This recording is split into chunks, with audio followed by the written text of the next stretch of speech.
ونستهدي ونتوب إليه أشهد أن لا إله إلا الله وأشهد أن محمدا عبده ورسuluhu wa ba'du. Kembali kita hadiri majelis ilmu, majelis Sirah An-Nawawiyah, majelis yang membahas kitab Ar-Rahi Al-Mahtum.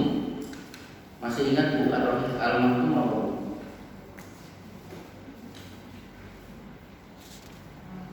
Pelajaran bulan kemarin.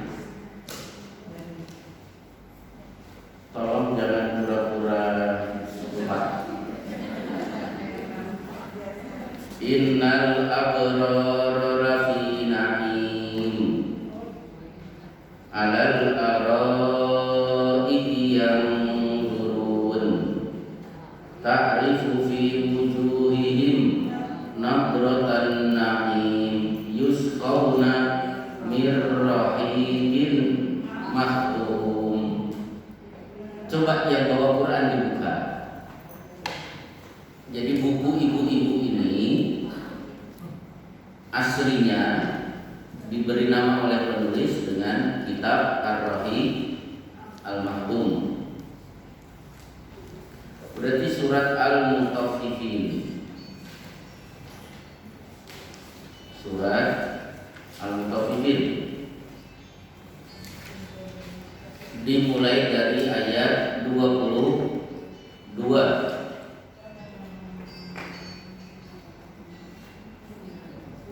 Sudah ketemu? Saya baca Arabnya satu ayat. Tolong untuk diterjemahkan. Gimana Bu? Baik, kita mulai dari ayat 22. Innal abrara lafi na'im. Terjemahannya?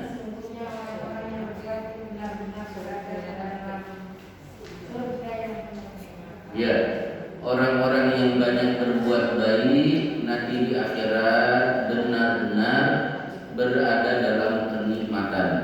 Alal araiki yanzurun. Ya. Jadi ibu-ibu nanti duduk di dipan-dipan. Kalau di surat Al-Insan duduknya muttaqiina fiha 'alal araiki, duduknya bersandar. Jadi kalau ibu bersandar itu duduknya penghuni surga. Jadi masuk surga belum, tapi gaya duduknya sudah mirip. Kemudian ayat 24, ta'rifu fi wujuhihim nadratan na'im.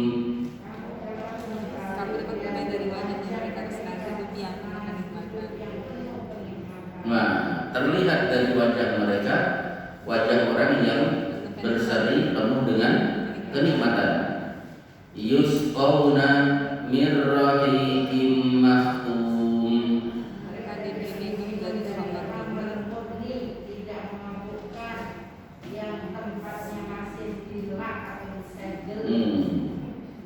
Jadi ini botol masih ditutup, tapi segelnya sudah tidak ada ya Bu ya.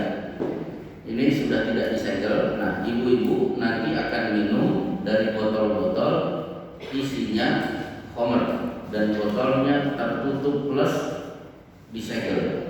Kemudian terakhir ayat 26, khitamuhu misk wa fi dzalika falyatanafasil mutanafisun.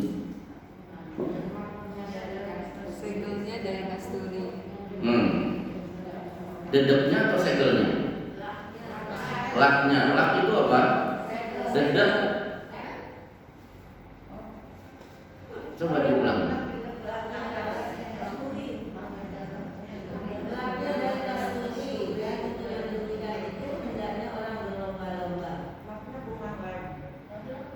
Coba. Kok di terjemahan saya khitamuhu ini loh Bu. Kalau minuman itu kopi, itu kan ada di bawahnya ampasnya, dedeknya. Di situ lah. Nah, coba nanti saya koreksi terjemahan Quran di rumah saya. Jadi ar-rahiq al-maktum adalah minuman penghuni surga dalam botol tertutup, tersegel, di dalamnya ada khamr. Baik.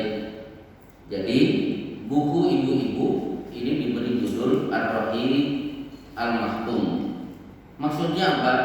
Kalau minuman berada dalam satu botol tertutup dan tersegel, berarti murni, bersih dari cerita-cerita palsu. Makanya kitab ini mendapatkan predikat juara 1 tingkat internasional menulis kitab sirah, perjalanan Rasulullah dari lahir sampai meninggal dunia. Baik, masalah kedua. Biasanya di bulan Rajab, ini kan sudah masuk bulan Rajab, banyak pertanyaan seputar saum Rajab. Coba saya selesaikan hari ini. Silakan ibu-ibu lihat di surat At-Taubah. Surat At-Taubah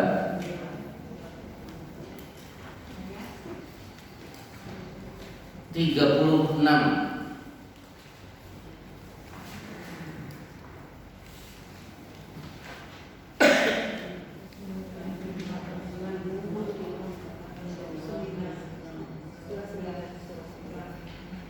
Udah ketemu?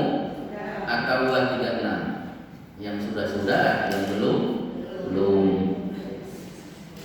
Inna iddatash syuhuri indallahi 12 syahran fi kitabillahi yauma khalaqas samawati wal arda minha arba'atun hurum dzalika ad-dinul qayyim fala tadlimu fihinna anfusakum. Cukup sampai di situ. Tolong perwakilan satu orang membaca terjemahannya per kalimat. Sesungguhnya jumlah bulan menurut Allah ialah 12 bulan, sebagaimana dalam ketetapan Allah pada waktu Dia menciptakan langit dan bumi. Ya, ketika langit dan bumi diciptakan, Allah menetapkan di bumi dalam 1 tahun ada 12 bulan. Berarti kalender kita itu usianya seusia langit dan bumi. Kemudian di antaranya ada 4 bulan haram. nah, dari 12 itu ada 4 bulan haram. Dzulqa'dah, Dzulhijjah, Muharram, ini 1, 2, 3. Ini urut, kemudian menclok agak jauh bulan Rajab. Berarti Dzulqa'dah, Dzulhijjah, Muharram, dan Rajab. Maka kalender yang dimiliki umat Islam tuanya seusia langit dan bumi. Meskipun kenyataannya hari ini baru menunjukkan pada 1443. Kenapa bisa begitu? Karena dulu jauh sebelum Adam, ketika Adam itu sudah menggunakan kalender ini, tapi mereka tidak pernah menentukan bulan nomor urut 1 yang mana. Yang penting kalau bulan Muharram selesai, maka dilanjutkan Safar. Safar selesai, Rabiul Awal selesai, Rabiul Tsani. Tapi kalau ditanya Rabiul Awal nomor urut berapa, mereka tidak tahu. Dan tidak pernah menghitung berapa kita berada di tahun ke berapa. Akhirnya ketika Umar bin Khattab menjadi khalifah, Umar mengumpulkan para sahabat untuk merumuskan kalender Hijriah. Akhirnya sepakat tahun 1 bulan nomor 1 ditetapkan sesuai dengan keluarnya Rasulullah dari rumah untuk hijrah ke Madinah. Akhirnya bulan Muharram sejak itu ditetapkan sebagai bulan nomor urut 1 dan tahun 1 adalah saat Rasulullah sedang berhijrah. Berarti Rasulullah ketika di kota Mekah tahun berapa? 0,00 sekian, karena belum ada tahunnya. Baik, kita lanjutkan. Silakan Bu. Itulah ketetapan agama yang lurus. Maka janganlah kamu menzalimi dirimu dalam bulan yang 4 itu. Ya, jadi jangan sampai melakukan kezaliman. Zalim apa? Inna dima'akum. Jangan zalim terhadap darah. Wa amwalakum, jangan zalim terhadap harta. Wa a'radakum, dan jangan zalim terhadap nama baik, kehormatan. Siapa yang melakukan satu di antara 3 kezaliman ini di bulan haram, dosanya berlipat-lipat mengalahkan kalau dilakukan di luar 4 bulan ini. Zalim kepada darah berarti memukul, mencubit, bacok, membunuh, dan lain sebagainya. Zalim terhadap harta, tipu menipu, menimbun, memberikan harga tidak wajar kepada konsumen, korupsi, dan lain sebagainya. Kemudian kehormatan, menjelek-jelekan, menfitnah, merusak nama baik seseorang. Baik, inilah ayat berbicara tentang bulan Rajab. Selanjutnya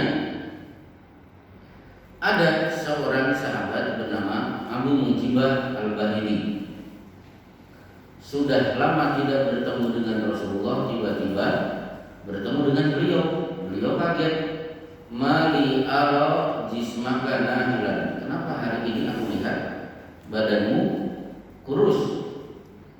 Ya Rasulullah, ma akaltu an-nahara mundu faraqtuka. Semenjak aku berpisah dengan engkau, aku tidak pernah punya jadwal makan di siang hari.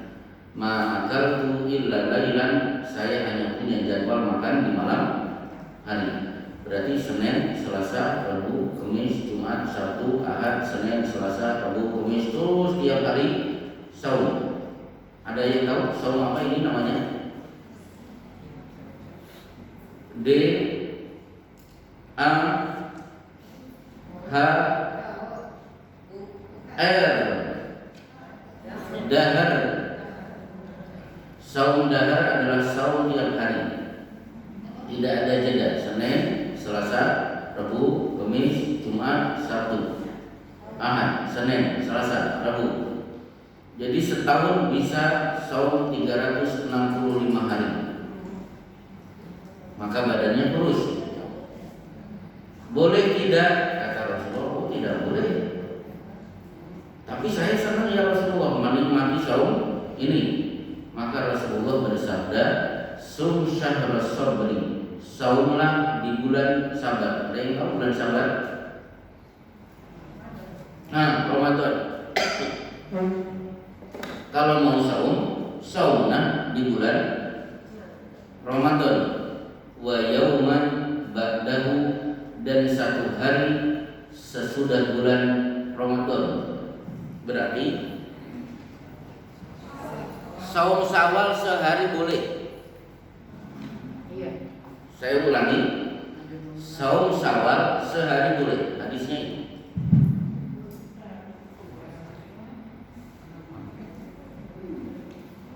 Jadi kalau ibu-ibu di bulan Syawal tiap hari tamu datang sampai tidak punya kesempatan saum kecuali tanggal 30 Syawal boleh. Ya Rasulullah, ana utiku aktsar min dalika.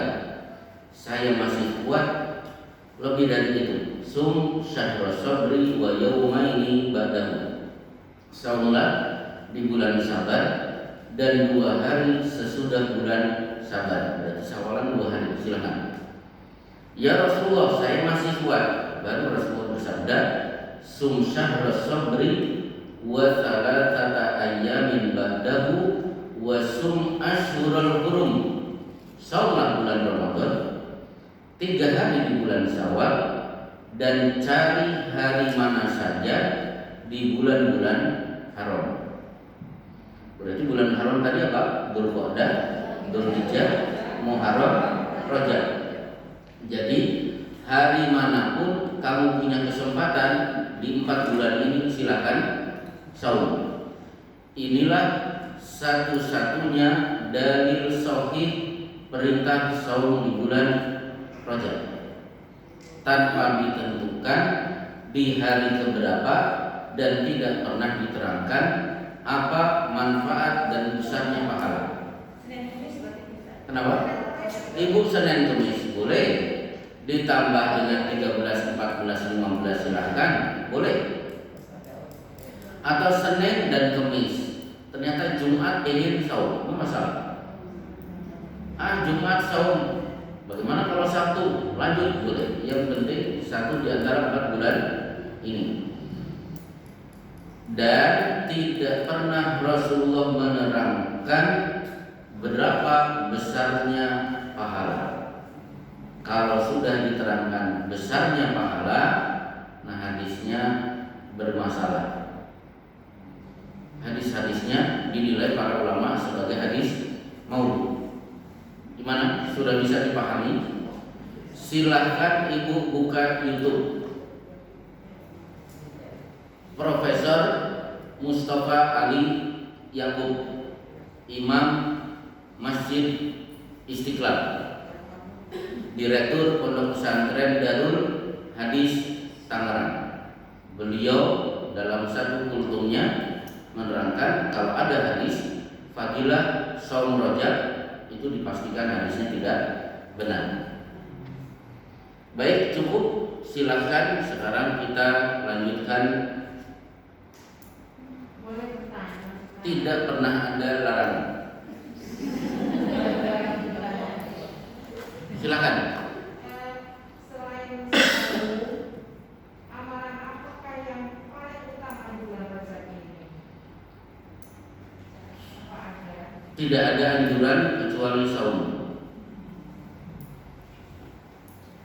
Tapi boleh tidak saya bersedekah? Oh, silakan.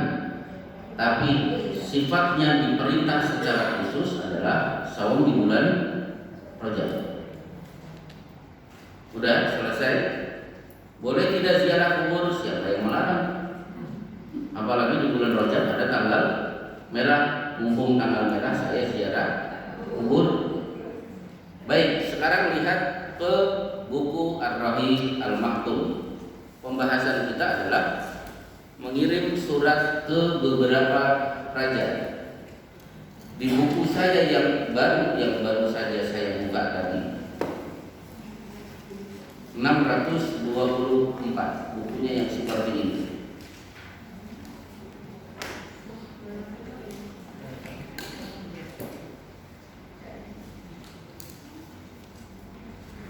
Udah ketemu mengirim surat ke beberapa raja.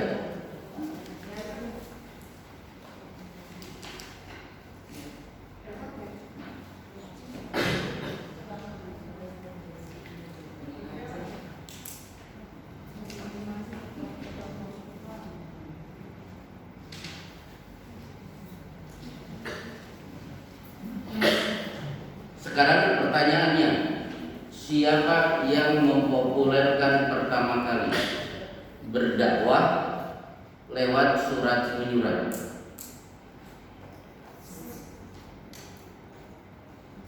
Siapa yang pertama kali mempopulerkan cara berdakwah itu, salah satunya dengan surat menyurat? Nabi Sulaiman, betul. Di surat An-Naml nanti ibu cari sendiri. Ratu Bilqis diberi surat, innahu min Sulaimana innahu bismillahirrahmanirrahim. Surat ini datangnya dari Sulaiman. Surat ini saya awali dengan bacaan bismillah. Bismillahirrahmanirrahim. Wa alla ta'lu alayya, jangan sombong di hadapan kami. Wa tuli muslimin, datanglah kalian kepadaku dalam keadaan sebagai muslim. Akhirnya dari surat itu hasilnya apa? Inni aslamtu ma'a Sulaiman, kata Bilqis, aku menyatakan masuk Islam bersama Sulaiman. Baik, akhirnya metode dakwah ini ditiru oleh Rasulullah SAW. Berarti Nabi Sulaiman mendapatkan pahala jariah ketika metodenya ditiru oleh Rasulullah SAW. Sekarang kita lihat satu persatu raja-raja yang pernah dikirim surat oleh Rasulullah. Satu, surat kepada Najasyi, Raja Habasyah. Itu istilah dulu. Kalau sekarang Ethiopia.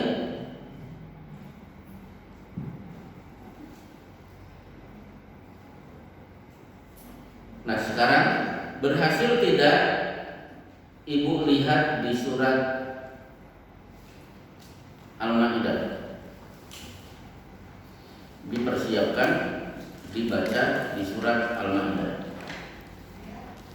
Ayatnya cari dulu Al-Maidah, baru kita cari ayatnya.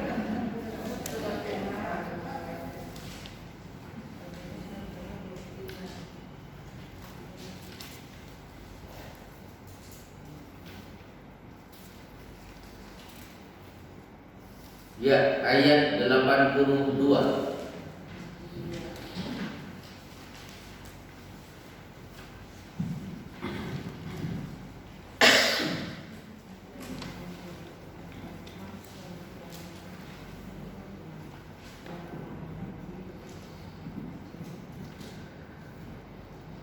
La tajidanna asyaddan nasi adawatan lil ladina amanu yahuda wal ladina asyraku wa la tajidanna aqrabahum mawaddatan lil ladina amanu alladina qalu inna nasara dzalika bi anna minhum qissisina wa ruhbanan wa annahum la yastakbirun. Silakan perwakilan membaca terjemahannya.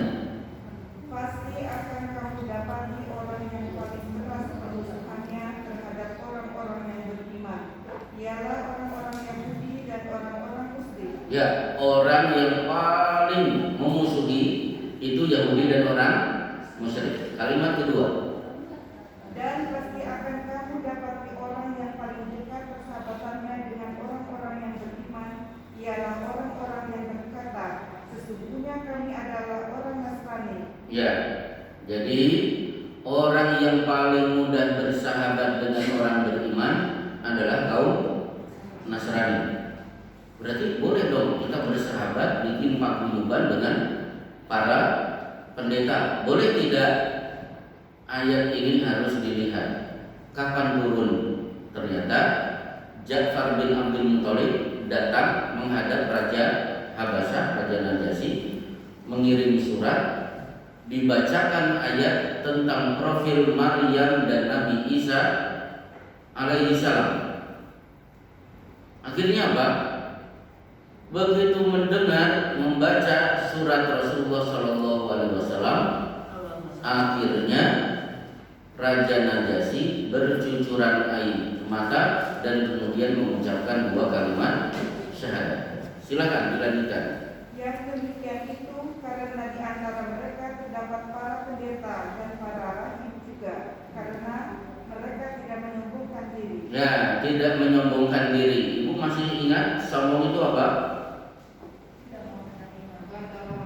Batarul haq wa ghamtun nas, menolak kebenaran dan meremehkan manusia. Berarti pendeta-pendeta ini tidak sombong. Maksudnya kalau ada kebenaran mereka terima.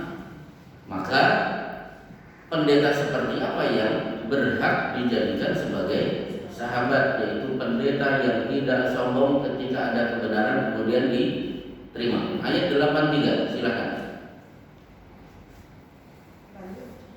Oh, lanjutkan. Silakan. kepada Rasul Muhammad, kamu lihat maka mereka mencucurkan air mata disebabkan kebenaran yang telah mereka ketahui dari kitab-kitab mereka sendiri. Seraya berkata, ya Tuhan, kami telah beriman, maka catatlah kami bersama orang-orang yang menjadi saksi atas kebenaran Al-Quran dan kenabian Muhammad. Nah, inilah bukti bahwa Raja Najasyi setelah membaca surat dari Rasulullah mengucapkan 2 kalimat syahadat disertai cucuran air mata.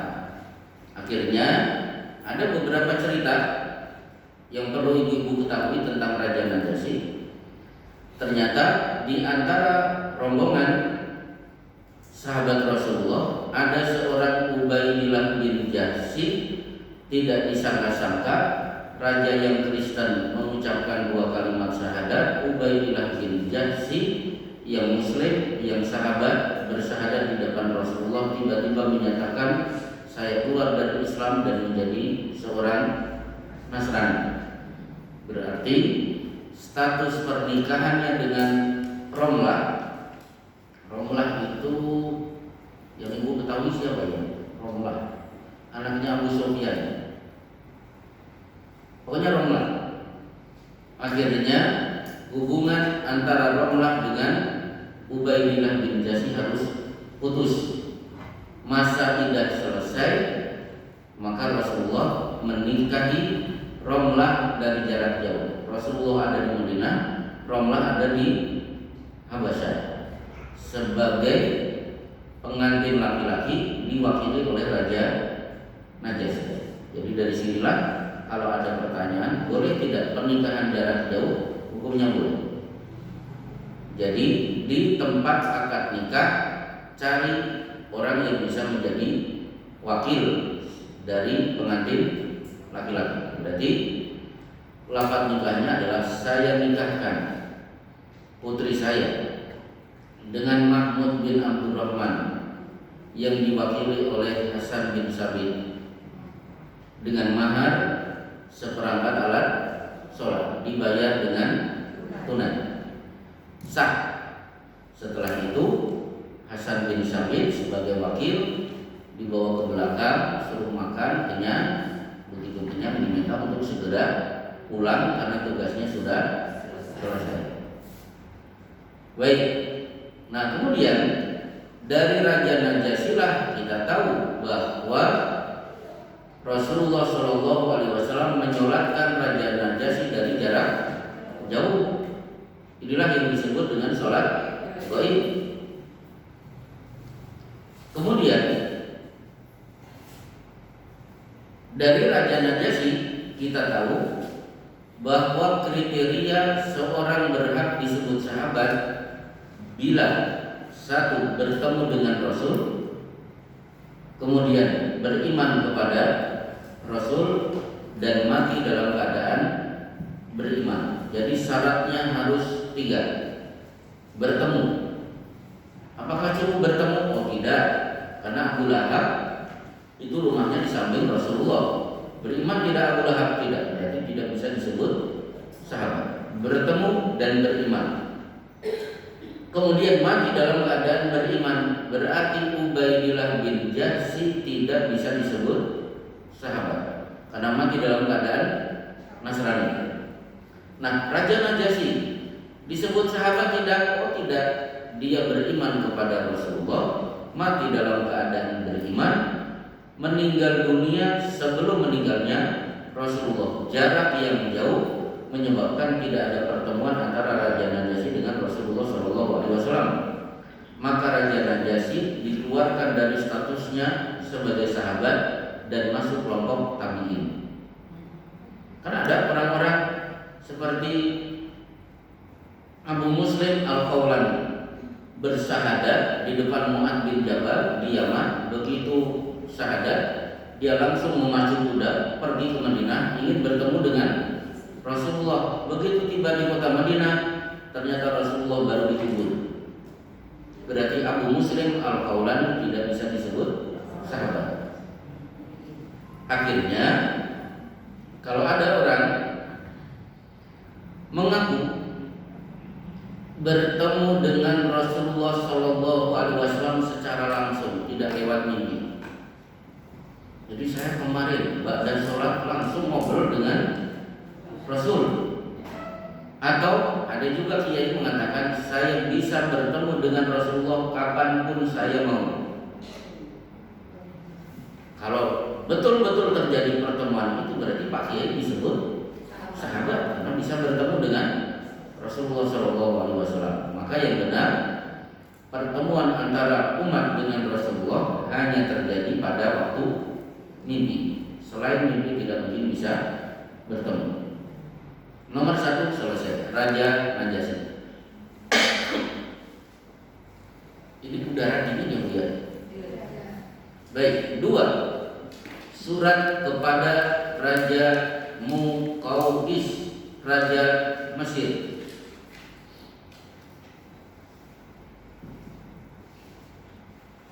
Dikirim surat oleh Rasulullah Shallallahu Alaihi Wasallam.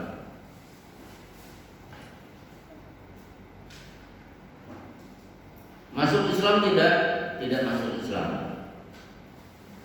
tapi simpati. Ini ajaran yang benar, tapi saya tidak ingin masuk Islam. Kepada kurir akhirnya, tolong sampaikan kepada nabimu saya tidak masuk Islam, tapi berikan hadiah-hadiah ini. Akhirnya Raja Muqawqis memberi hadiah berupa kain, kemudian keledai, dan 2 orang wanita sebagai budak.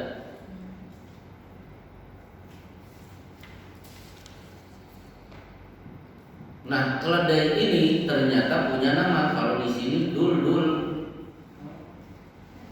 Tapi kalau di kitab Fathul Majid, keledai Rasulullah bernama Ufair. Kan Rasulullah memberi nama kepada kendaraannya. Seperti unta, beliau namakan Atba atau Qaswa. Jadi memberi nama kepada hewan peliharaan silakan. Seperti kemarin saya ngisi pengajian di satu rumah. Ternyata yang punya rumah nyebut-nyebut si Bruno. Bu, ngobrol sama Bruno? Iya. Bruno anaknya, enggak, ternyata kucingnya. Jadi ngobrol sama si Bruno. Kenapa Bu ngobrol? Ini baru 2 bulan pulang ke rumah lagi karena habis operasi patah tulang belakang. Luar biasa. Begitu sayangnya kepada si Bruno. Baik, jadi kepada hewan peliharaan silahkan diberi nama sebagaimana Rasulullah juga memberikan nama kepada hewan peliharaan. Tapi tolong jangan memberikan nama di mana nama itu ada nama tetangga kita. Gus, Agus, padahal tetangga kita ada yang namanya Pak Agus, jangan. Maka Bruno itu aman. Kemudian bagaimana dengan 2 wanita budak? Di sini ada wanita bernama Maria Al-Qibtiyah dan Sirin. Maria Al-Qibtiyah diambil oleh Rasulullah SAW, sementara Sirin diberikan oleh Rasulullah kepada Hasan bin Sabit. Siapa Hasan bin Sabit? Penyair nomor 1, ahli bahasa Arab. Kalau membuat puisi susunannya begitu menakjubkan. Ahli syair. Hasan bin Sabit diberi Sirin. Nah, untuk Maria Al-Qibtiyah diambil oleh Rasulullah. Dari Maria Al-Qibtiyah lahir bayi bernama Ibrahim. Usia 16 bulan, wafat bertepatan dengan gerhana matahari. Akhirnya karena faktor Ibrahim, Rasulullah berpesan, innakum sataftahuna ardan yuqalu laha Qirat. Kalian akan menaklukkan negeri yang diberi nama Qirat, nama lain dari negeri Mesir. Wastawusu bi ahliha khairan, khusus penaklukan Mesir jangan sampai ada darah yang menetes. Kenapa? Faktornya 2. Faktor pertama, Ibrahim orang mana Bu Ibrahim? Babilonia. Babilonia itu mana? Kalau dari Bekasi naik apa berapa? Ke Babilonia? Babilonia. Oh ya, Babelan. Babelan itu 04B. Ya. Babilonia. Siapa yang mau Babelan tadi? Oh ya. Baik. Jadi Babilonia itu Irak. Jadi Ibrahim orang Irak. Punya istri bernama Hajar. Hajar itu orang mana? Orang Mesir. Pernikahan Ibrahim dengan Hajar, lahirlah Ismail. Begitu ceprot lahir, nggak tahu orang Jawa kan, bayi buah itu kan ceprot, nggak tahu orang Betawi gimana. Langsung dibawa ke Mekah. Akhirnya ditinggal. Tidak lama ditinggal, Ismail nangis karena ASI ibunya sudah habis. Hajar lari ke sana kemari, muncullah air Zam-Zam. Begitu muncul air Zam-Zam, ada orang-orang Jurhum aslinya dari Yaman melihat ada burung berputar-putar. Mereka mengatakan, "Madaraka ada tauhidillah alam." Tidak mungkin berputar-putar itu burung kecuali di bawahnya pasti ada sumber mata air. Datanglah rombongan itu, tertarik, akhirnya minta izin kepada Hajar, halnan silubihi, boleh kami menjadikan daerah ini sebagai tempat tinggal? Oh boleh, silahkan. Walakin lahaq wa alaikumul ma, tapi air punya saya, bukan punya kalian. Ismail besar, akhirnya menikah dengan wanita dari suku Jurhum, beranak pinak. Maka Rasulullah berkata kepada seluruh orang Arab, para sahabat, sebagai Bani Ismail. Jadi Abu Bakar, Umar, Utsman, termasuk Abu Jahal, Abu Lahab, silsilahnya itu sampai Nabi Ismail. Sementara ibunya Ismail itu berasal dari Mesir. Maria Al-Qibtiyah dari Mesir. Dari Maria lahirlah Ibrahim. Maka Rasulullah berpesan, menaklukkan negeri Mesir tidak boleh ada darah yang menetes. Dan itu akhirnya terjadi pada masa Umar bin Khattab ketika menjadi khalifah, ketika mengirim Amr bin As, satu-satunya pasukan perang menaklukkan satu negeri tanpa ada darah yang menetes. Baik, selesai Raja Muqawqas. 3. Surat kepada Raja Kisra, berarti Persia. Kalau Persia berarti Iran. Ditulis surat, diajak masuk Islam. Saat itu juga surat Rasulullah langsung disobek-sobek.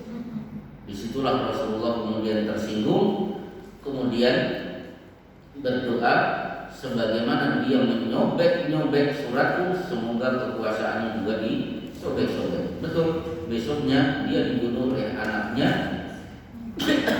yang sudah tidak sabar ingin menjadi raja. Raja Persia. Selesai. Cepat banget. Biar cepat pulang dulu. Ini gak tahu, saya tiba-tiba dinginnya agak dingin. Kita lanjutkan. Yang keempat, Raja Kaisar. Kalau kita menyebut Kaisar berarti Raja Romawi. Kalau Romawi berarti Nasrani. Ditulis surat.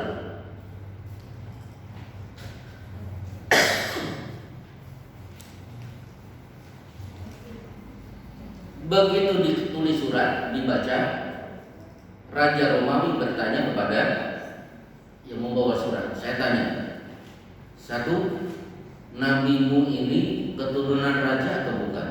Oh bukan. Oh betul, pasti dia nabi. 2, pengikutnya itu orang-orang kaya atau mayoritas orang-orang miskin? Mayoritas orang-orang miskin. Udah benar ini. Ciri ke-2. Yang ketiga, pengikutnya tambah banyak atau tambah sedikit? Oh tambah banyak, semakin jelas. Yang keempat, Apakah terjadi peperangan antara Nabi itu dengan kaumnya? Iya. Kadang-kadang menang, kadang-kadang kalah. Dari situlah raja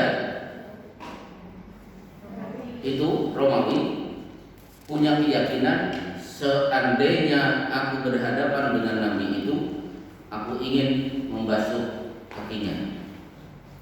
Tapi tidak diterangkan apakah raja Kaisar itu akhirnya mengucapkan 2 kalimat syahadat. Selesai.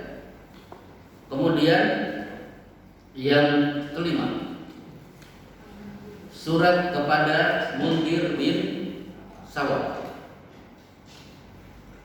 Tidak diterangkan apakah si Mundir ini masuk Islam atau tidak. Yang jelas Mundir bin Sawah adalah raja dari Bahrain. Dan Bahrain, ibu sekarang dikuasai oleh Syiah. Cuma raja-rajanya, kepala pemerintahan, menteri-menterinya adalah orang-orang ahlu sunnah, tapi masyarakatnya adalah Syiah. 5, selesai. Tidak jelas si Mundir masuk Islam atau tidak. 6, surat kepada Haudah bin Ali, penguasa Yamamah. Yamamah itu Yaman.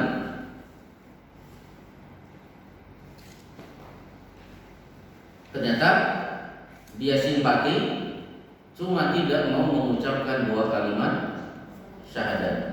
Utusan pulang, si Raja Yamamah meninggal dunia, dan Rasulullah mengatakan setelah mendengar berita matinya si penguasa Yamamah, dari situlah nanti akan muncul seorang nabi palsu yang pendusta. Betul. Akhirnya muncullah seorang bernama Musailimah Al-Kadzdzab. Menariknya Bu, dari Musailimah Al-Kadzdzab ada satu di antara 12 sahabat yang murtad dan menjadi pengikut nabi palsu itu. Ada yang tahu siapa? R.O.J.A.L. Rojar Ibnu Unbuah. Satu di antara 12 orang yang pernah bermajlis dengan Rasulullah. Di antara 12 itu termasuk Abu Hurairah. Nah, kenapa si Rojar murtad? Padahal dia melawan kepercayaan Rasulullah. Rasulullah wafat, si Rojar bersumpah, saya akan temui si nabi palsu, saya akan ajak debat, dan saya akan kalahkan argumentasi dia. Saya akan tunjukkan bahwa dia adalah nabi palsu. Ketika mau berangkat, tangannya sudah dipegang oleh Abdullah bin Abbas. Jangan berangkat. Si nabi palsu kita selesaikan dengan kekerasan, bukan dengan cara dialog. Karena Abu Bakar As-Siddiq sudah mempersiapkan pasukan dipimpin oleh Usama bin Zaid yang saat itu usianya baru 17 tahun. Gak bisa, pokoknya saya akan ajak debat dia. Karena tidak bisa dikasih tahu, dia berangkat. Betul, begitu ketemu si nabi palsu, justru si Rojar terbengong-bengong dengan kecakapan dan kepiawaian retorika bicara yang memikat dari Musailimah Al-Kadzdzab. Akhirnya menyatakan diri, keluar dari agama Muhammad, dan sekarang bersyahadat mengikuti kenabian Musailimah Al-Kadzdzab. Akhirnya jumlah pengikut Musailimah semakin banyak karena mengira ini ulamanya Rasulullah, gak mungkin salah. Akhirnya banyak yang terkecoh.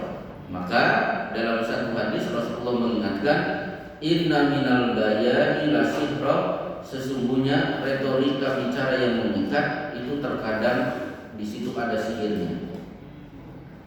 Jadi ibu, banyak orang-orang yang membawakan aliran sesat, ternyata tokoh-tokohnya memang jago ngomong. Seperti LDII yang mendirikan siapa? Nur Hasan Ubaidah. Itu kalau ngomong jago, memikat. Siapa yang tidak tertarik mendengar ceramahnya? tokoh Syiah yang 3 tahun meninggal dunia dari Bandung siapa? Rahmat Hidayat. Jalaluddin Rahmat. Jalaluddin dulu Bu, jangan Rahmat dulu. Kan ada Rahmat Hidayat, Rahmat Kartolo kan. Jalaluddin Rahmat. Oh ternyata Bu, ceramahnya Masya Allah, tulisannya bikin orang terhanyut. Pernah diundang di Al-Azhar, mengundang, pengurusnya sudah diingatkan itu Syiah. Oh nggak apa-apa, coba kita undang dulu. Betul, begitu ceramah selesai, gimana Pak? Oh bagus ceramahnya, nggak ada ngajak ke Syiah. Akhirnya Ustaz Abdullah Amin tampil, Pak coba ada videonya tidak? Ada videonya, diulang. Begitu dilihat, didengar ceramahnya, ketika menyebut Rasulullah saja, tidak ada Sallallahu Alaihi Wasallam, tapi begitu Ali disebut alaihi salam, baru pengurusnya sadar. Nah ini buktinya jalan rahmat itu Syiah. Alaihi salam itu kan untuk para nabi, Ali itu radhiyallahu anhu, bukan alaihi salam. Jadi si Musailimah Al-Kadzdzab retorika bicaranya memang sangat memikat. Maka hati-hati dengan ceramah. Orang itu tidak punya landasan ilmu, hanya mengandalkan retorika bicara. 6 selesai. Masuk 7. Surat kepada Al-Haris bin Abu Syamr Al-Ghassani, penguasa Damaskus, berarti Suriah. Dia simpati tapi tidak mau masuk Islam. Nah 8 ini Bu, saya langsung melopot ini surat kepada Raja Oman. Nah, kenapa? Alhamdulillah saya sudah 3 kali ke Oman, umroh, jalan-jalan. Nah, ternyata banyak petugas kaget. Namanya benar Oman, benar nama saya Oman. Jadi saya sampaikan, saya kesini mudik Pak. Orang Arab saya mudik sudah lama tidak. Baik. Padahal Oman kalau di Jawa Barat itu nama yang biasa itu Bos. Seperti kalau di Jawa Pak Joko, ya itu kan biasa. Kalau di Jawa Barat kan Cecep, Asep. Nah, termasuk Oman. Maka ibu kalau datang ke kampung saya, satu RT ada 5 orang namanya Oman. Jadi jangan salah alamat. Ada yang tukang bakso, ada yang tukang pijat, ada yang punya warung gas, dan ada yang sekarang di Bekasi. Apa yang berhasil tidak? Ternyata Raja Umar mengucapkan 2 kalimat syahadat. Tapi sayang, hari ini kerajaan Oman akidahnya bukan ahlus sunnah wal jamaah, tapi ibadiyah. Tapi jadi tidak mengikuti Hanafi, Maliki, Syafi'i dan Hambali. Alirannya adalah ibadiyah. Kenapa Bu? Ibadiyah itu ya banyak kesamaan dengan kita misalnya, tapi untuk sholat misalnya saya perhatikan mereka tidak bersedekah. Ketika baladolin mereka tidak mengucapkan amin. Dan mereka agak nyerempet ke Syiah, tapi belum sampai ke Syiah. Wallahu a'lam bishawab. Inilah pelajaran kita di pagi hari ini. Ada pertanyaan? Saya silakan. Kenapa?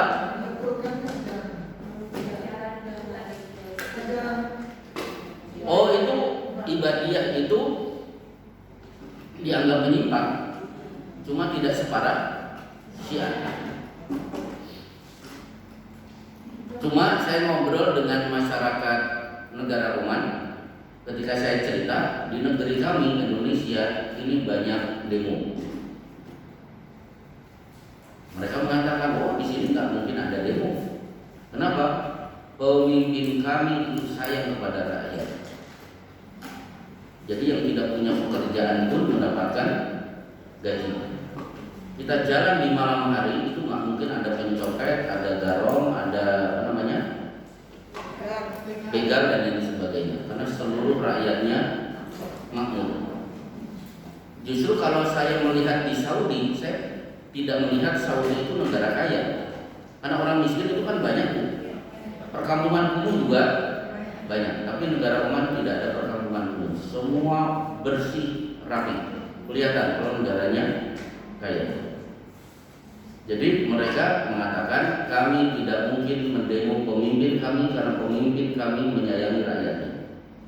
Jadi Raja Qobas itu sangat disayangi oleh rakyatnya. Tapi sayang sampai meninggal dunia 2 tahun yang lalu tidak punya anak keturunan. Ada pertanyaan, saya persilahkan. Pertanyaan pertama di luar pembahasan, silakan.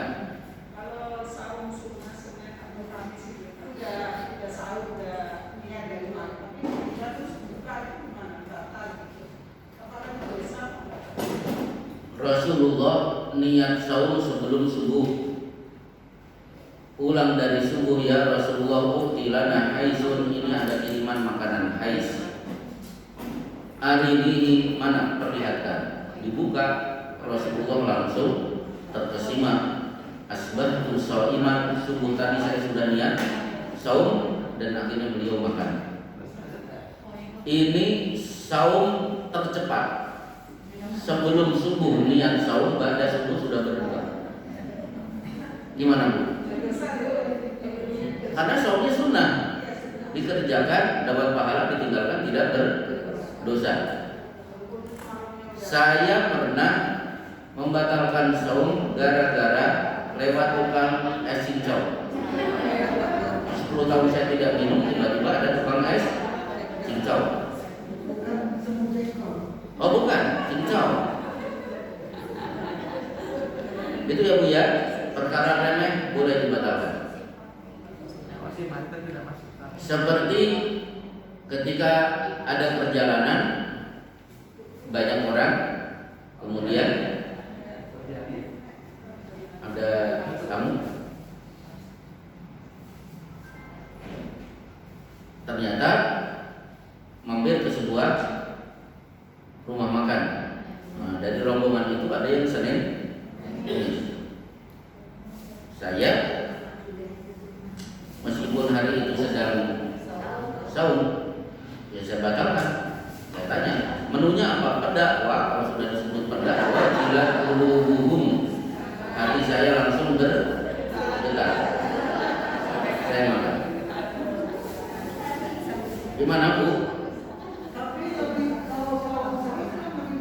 Kalau dia saum terus, betul-betul ikhlas, maka malaikat akan bersalawat untuknya sampai adzan maghrib.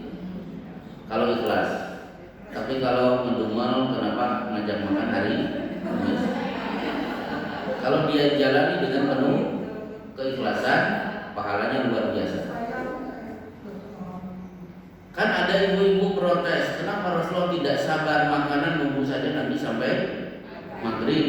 Saya jawab, kalau maghrib rasanya sudah beda, ini masih hangat, rasanya pasti lebih enak daripada diangetin nanti sore. Tesnya itu sudah tidak segar ketika pagi hari. Ada yang lain? Kalau sudah minta izin ke suami untuk saum, tapi suami menyuruh membatalkan, bagaimana? Batalkan.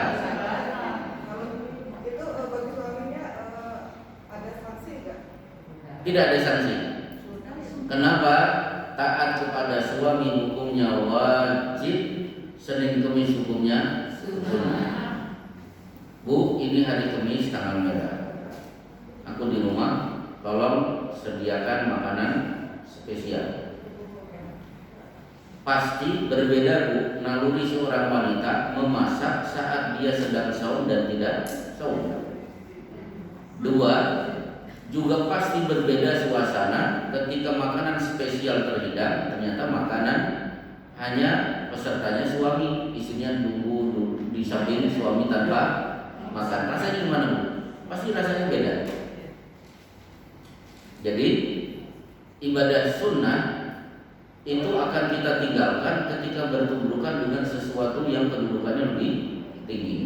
Jurej itu dikabulkan doa ibunya ketika dia berurusan dengan pelacur gara-gara dia sholat duha, dipanggil ibu dia tidak menjawab. Menjawab panggilan ibu hukumnya wajib, sholat duha hukumnya sunnah. Kalau istri yang suami gak usah tahu. Kenapa?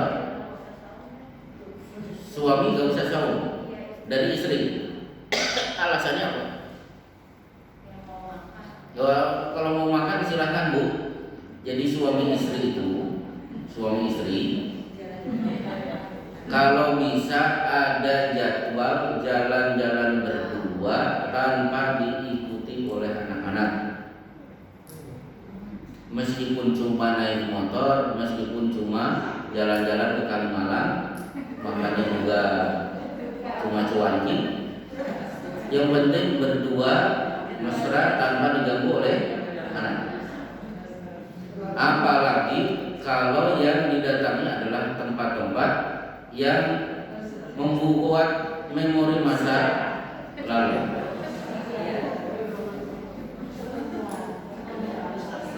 Seperti ibu-ibu ketika ingat memori masa lalu, itu kan pasti akan bergetar kan, ada getaran-getaran kan.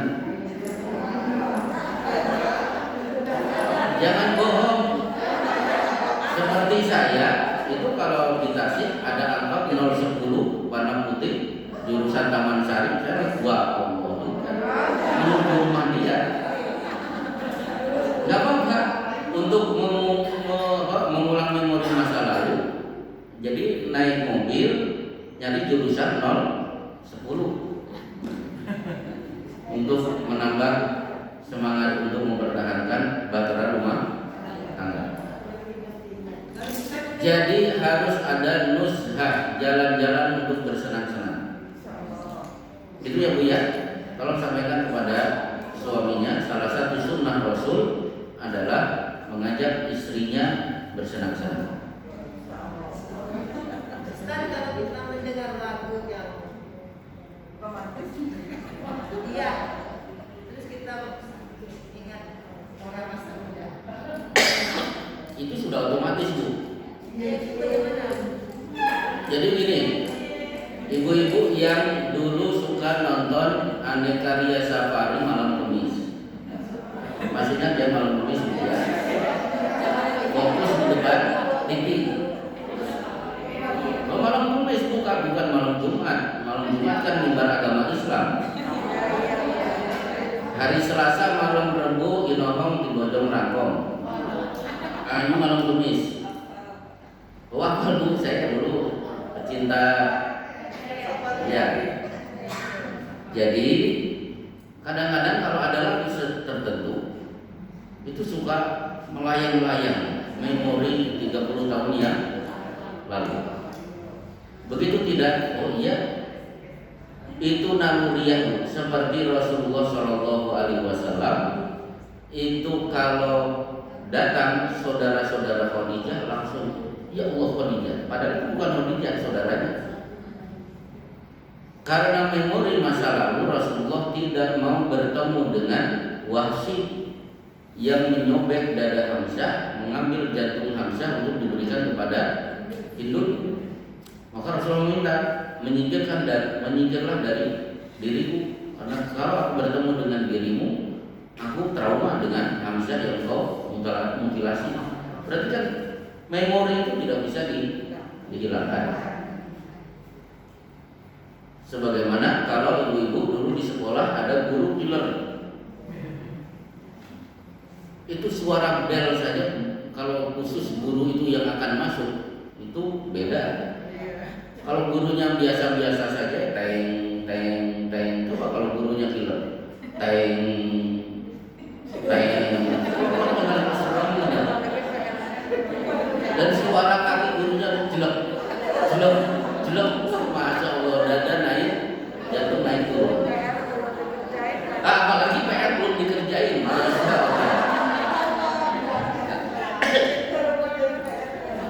Kita punya guru killer pernah. Saya pernah dijabar 5 menit, tidak dilepaskan. Dijabar. Maka saya kalau mendengar nama dia, meskipun bukan dia, itu sebel. Ibu guru itu namanya X gitu ya.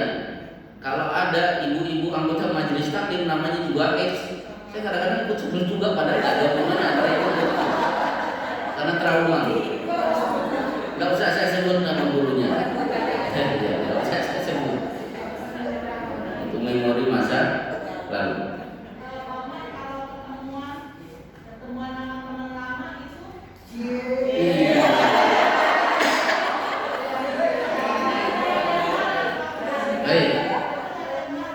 Jadi gini, reuni-reuni ini bikin masalah, banyak bermasalah.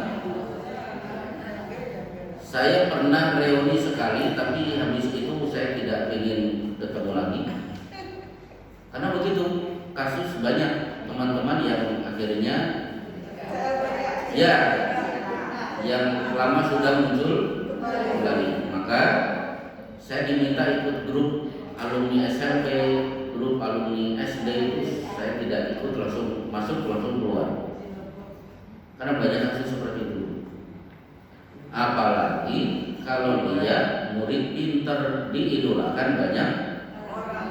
Itu teman-teman perempuan kan gitu. Kalau bisa ditutup memorinya. Terlalu banyak kasus. Kan saya kan belum idolanya banyak.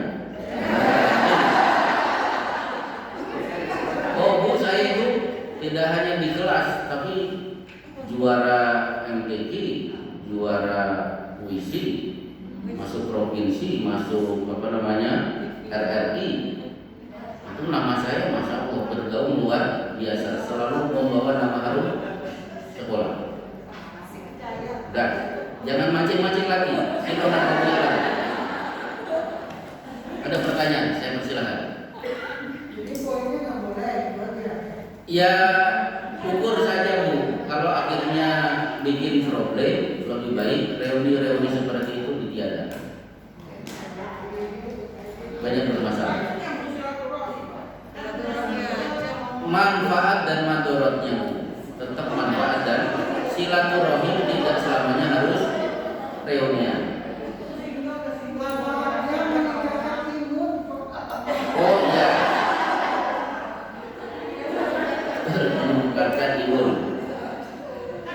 Tapi kalau reuni dengan sesama teman laki-laki saya biasa. Itu biasa. Kalau melibatkan yang perempuan, nah itu yang luar biasa. Satu kelompok aja kan Ustaz, nggak apa-apa. Kenapa bu? Satu ikhwan aja, akhwat-akhwat. Iya, ikhwan-ikhwan saja, akhwat-akhwat saja. Nggak masalah ya. Itu gak masalah, baik-baik saja. Yang bermasalah seperti teman-teman saya alumni pesantren, ada reuni ikhwan dan akhwat.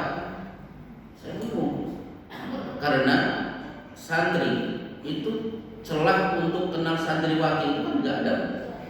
Karena ada benteng terpisah antara sana dan sini.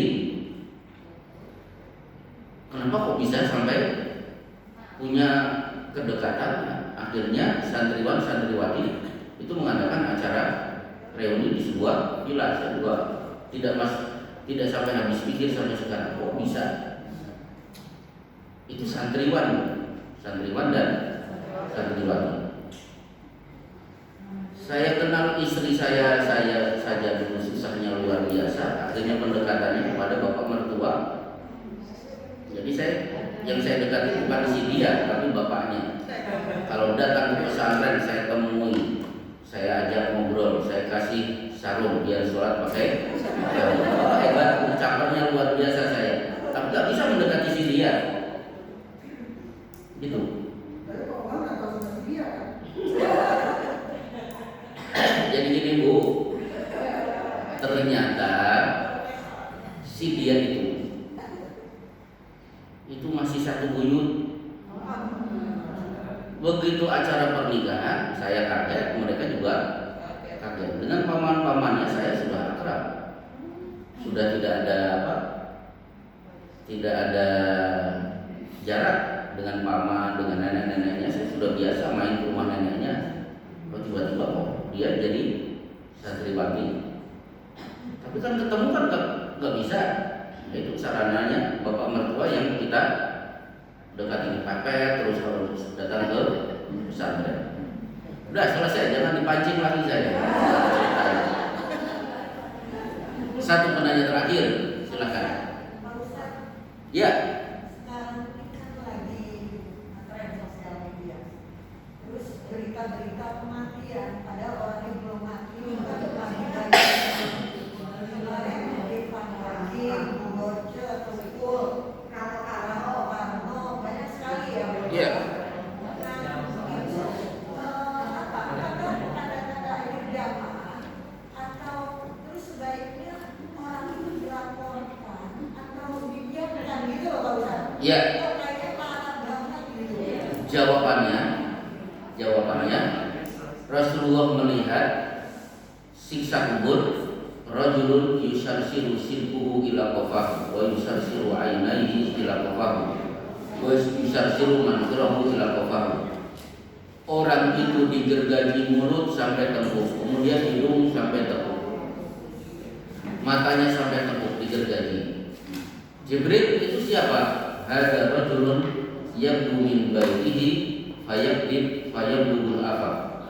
Inilah orang yang menyebarkan berita bohong di saat keluar rumah, akhirnya berita itu sampai ke seluruh penjuru dunia.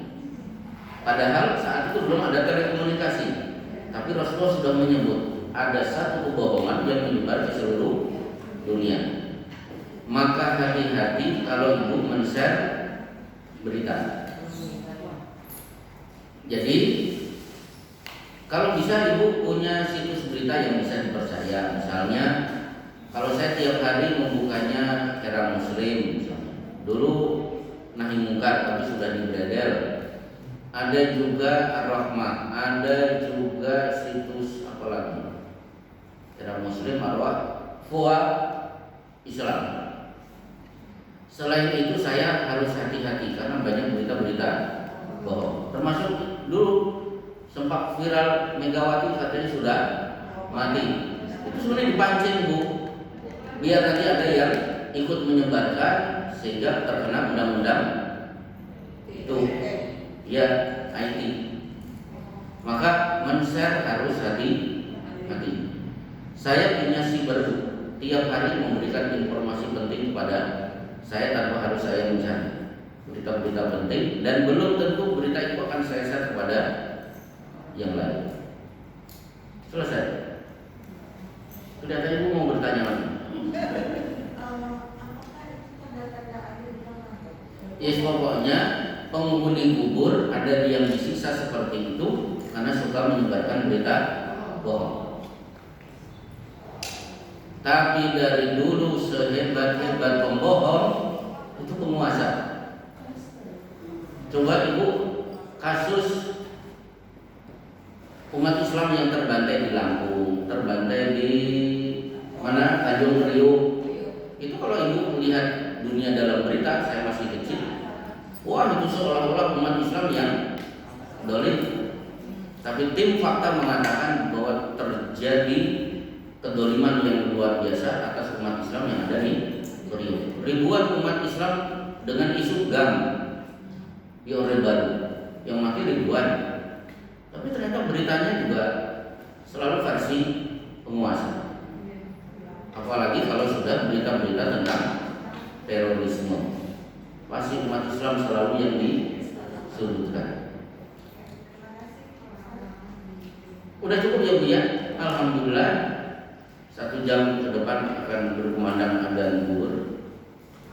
Cukup, insya Allah kita lanjutkan di pertemuan-pertemuan yang akan datang. Wassalamualaikum warahmatullahi wa ala alihi washabihi wasallam. Subhanaka Allahumma wa bihamdika asyhadu an la ilaha illa anta astaghfiruka wa atubu ilaik. Sebelumnya maaf lupa,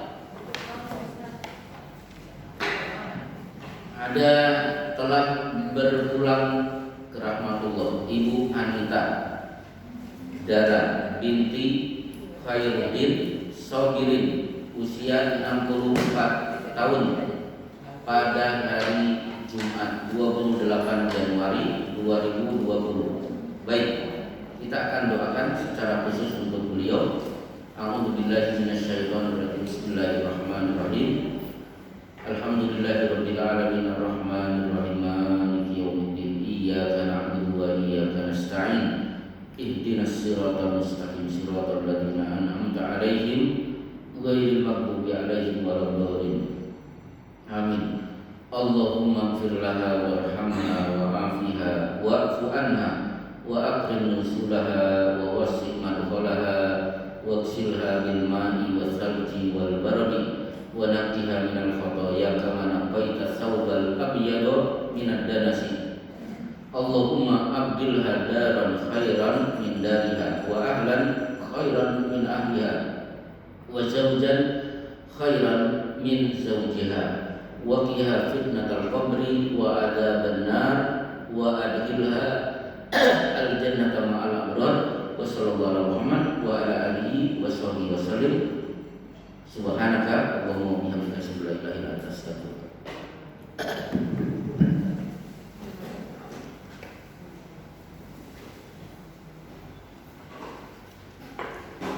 Ya, silakan.